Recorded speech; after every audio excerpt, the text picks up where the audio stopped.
सुप्रभात बच्चों। कक्षा 8वीं में हम लोग पढ़ रहे थे अध्याय 5 चिट्ठियों की अनूठी दुनिया, जो अरविंद कुमार सिंह जी द्वारा रचित कहानी है। इस कहानी में हम लोग कहानी का कुछ अंश पढ़े थे पहले पार्ट में। आज जो शेष अंश है उसको पढ़ेंगे।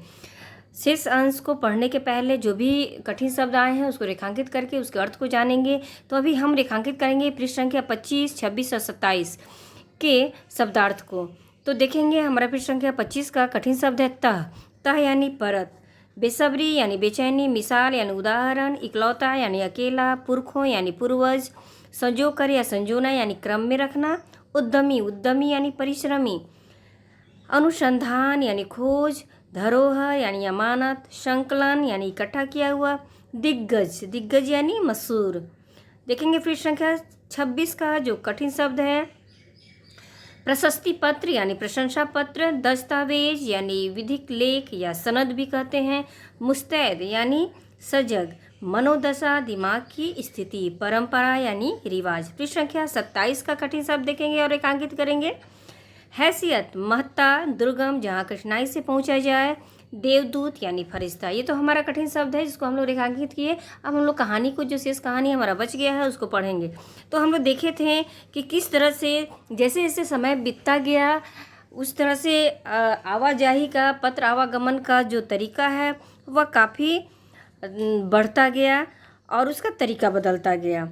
आगे देखेंगे जहाँ तक पत्रों का सवाल है, अगर आप बारीकी से उसकी तह में जाएं तो आपको ऐसा कोई नहीं मिलेगा जिसने कभी किसी को पत्र ना लिखा हो या लिखाया हो, या पत्रों का बेसब्री से जिसने इंतजार न किया हो। लेखक अरविंद कुमार जी कहते हैं ऐसा कोई व्यक्ति नहीं हो जो कभी अपने जीवन में पत्र लिखा नहीं हो या कभी किसी के पत्र का इंतजार ना किया हो। हमारे सैनिक तो पत्रों का जिस उत्सुकता से इंतजार करते हैं उसकी कोई मिसाल ही नहीं है। लेखक कहते हैं हमारे सैनिक जो हैं बड़े ही उत्सुकता जिज्ञासा से अपने पत्रों का आने की इंतज़ार करते हैं। इसका कोई उदाहरण ही नहीं है। एक दौर था जब लोग पत्रों का महीनों इंतज़ार करते थे। लेखक कहते एक समय था जिस समय लोग पत्रों का महीनों इंतज़ार करते थे, पर अब वह बात नहीं है। परिवहन साधनों के विकास ने दूरी बहुत घटा दी है। लेखक कहते हैं कि इस पत्रों का आवागमन के लिए परिवहन साधन जो है उसके दूरी को मिटा दिया है। पहले लोगों के लिए संचार का इकलौता साधन चिट्ठी ही थी। लेखक कहते हैं पहले संचार के लिए एक मात्र साधन था, क्या था? चिट्ठी था संचार के लिए।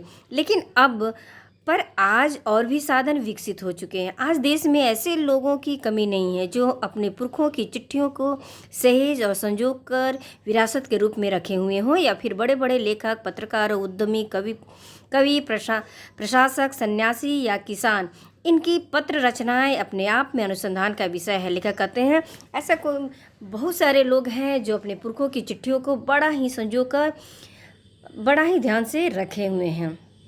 अगर आज जैसे संचार साधन होते तो पंडित नेहरू अपनी पुत्री इंदिरा गांधी को फ़ोन करते, पर तब पिता के पत्र पुत्री के नाम नहीं लिखे जाते जो देश के करोड़ों लोगों को प्रेरणा देते हैं।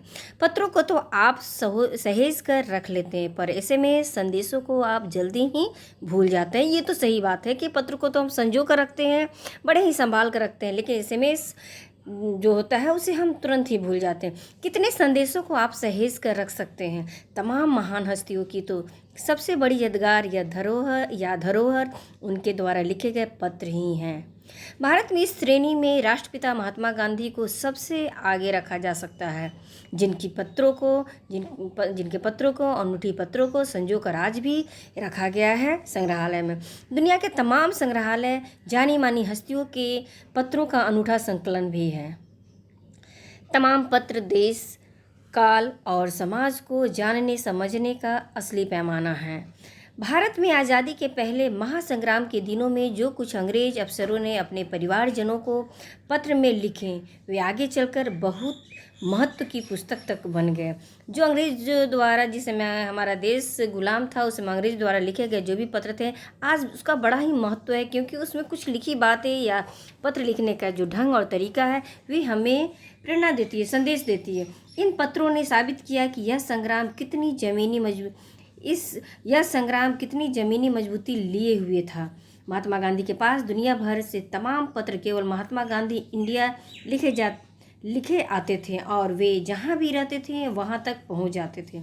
आज़ादी के आंदोलन की कई अन्य दिग्गज हस्तियों के साथ भी ऐसा ही था। गांधी जी के पास देश दुनिया से बड़ी संख्या में पत्र पहुँचते थे, पर पत्रों का जवाब देने के मामले में उनका कोई जोड़ नहीं था। लेखक कहते हैं कि ये महात्मा गांधी के पास प्रतिदिन हजारों पत्र आते थे, लेकिन उनका कोई जोड़ नहीं था, क्योंकि वो प्रत्येक पत्र का वो जवाब देते थे बड़े ही सलीका के साथ। कहा जाता है कि जैसे ही उन्हें पत्र मिलता था उसी समय वे उसका जवाब भी लिख देते थे।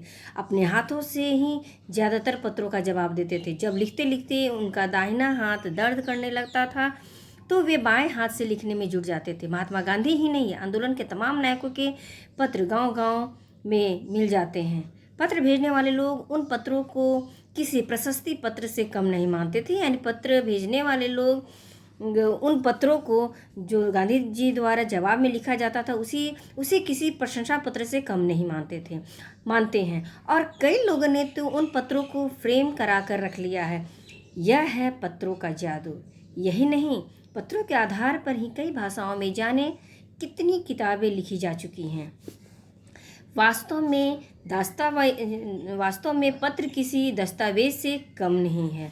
पंत के 200 पत्र बच्चन के नाम और निराला के पत्र हमको लिखियो है कहा, तथा पत्रों के आईने में दयानंद सरस्वती समेत कई पुस्तकें आपको मिल जाएंगी। कहा जाता है कि प्रेमचंद्र खास तौर पर नए लेखकों को बहुत प्रेरक जवाब देते थे तथा पत्रों के जवाब में वे बहुत मुस्तैद रहते थे। इसी प्रकार नेहरू और गांधी के लिखे हुए रविंद्रनाथ टैगोर के पत्र भी बहुत प्रेरक हैं। लेखक कहते हैं इन सारे लोगों के जिनका नाम अभी दिया जा रहा है उनके पत्र जो थे वो प्रेरणादायी पत्र थे। महात्मा और कवि के नाम से महात्मा गांधी और रविंद्रनाथ टैगोर के बीच सन 1915 से 1941 के बीच के पत्राचार का संग्रह प्रकाशित हुआ, जिसमें बहुत से नए तथ्यों और उनकी मनोदशा का लेखा जोखा मिलता है। लेखक कहते हैं इन लोगों के पत्रों में जो 1915 से 1941 के बीच लिखा गया था, प्रकाशित हुआ था, उसे मानसिक रूप से जो दिमागी तौर पर की स्थिति का लेखा जोखा मिलता है। पत्र व्यवहार की परंपरा भारत में बहुत पुरानी है, पर इसकी असली विकास आज़ादी के बाद ही हुआ है। तमाम सरकारी विभागों की तुलना में सबसे ज़्यादा गुडविल डाक विभाग की ही है। गुडविल का अर्थ होता है सुनाम या अच्छी छवि की है। इसकी एक खास वजह यह भी है कि यह लोगों को जोड़ने का काम करता है। क्या? पत्र। घर घर तक इसकी पहुंच है, हर घर तक पत्रों की पहुंच जाती है। संचार के तमाम उन्नत साधनों के बाद भी चिट्ठी पत्री की हैसियत बरकरार है। लेखक कहते हैं संचार के तमाम उन्नत साधन आ गए, लेकिन आज भी चिट्ठी की जो हैसियत है, जो औकात थी, आज भी जो महत्ता है, आज भी बरकरार है। शहरी इलाकों में आलीशान हवेलियां हों या फिर झोपड़पट्टियों में रह रहे लोग, दुर्गम जंगलों से घिरे गांव हों या फिर बर्फबारी के बीच जी रहे पहाड़ों के लोग, समुद्र तट पर रह रहे मछुआरे हों या फिर रेगिस्तान की ढानियों में रह रहे लोग। ढानियों का अर्थ होता है दूर निवास करने, गांव से कच्चे मकान में या अस्थायी मकान में निवास करना जो गांव से दूर होता है। तो रेगिस्तान की ढानियों में रह रहे लोग आज भी खेतों का ही सबसे अधिक बेसब्री से आज भी खतों का ही सबसे अधिक बेसब्री से इंतज़ार होता है। एक दो नहीं, करोड़ों लोग खतों और अन्य सेवाओं के लिए रोज़ भारतीय डाकघरों के दरवाज़ों तक पहुंचते हैं और इसकी बहुआयामी भूमिका नज़र आ रही है। दूर देहात में लाखों गरीब घरों में चूल्हे मनीआर्डर अर्थव्यवस्था से ही जलते हैं। गांव या गरीब बस्तियों में चिट्ठी या मनी ऑर्डर लेकर पहुंचने वाला डाकिया देवदूत के रूप में देखा जाता है। गांव में आज भी जो चिट्ठियां पहुंचाने वाला डाकिया है वह एक फरिश्ता के देवदूत के रूप में देखा जाता है। तो इसके साथ ही हमारा जो अध्याय 5 है चिट्ठियों की अनूठी दुनिया यहीं समाप्त होता है।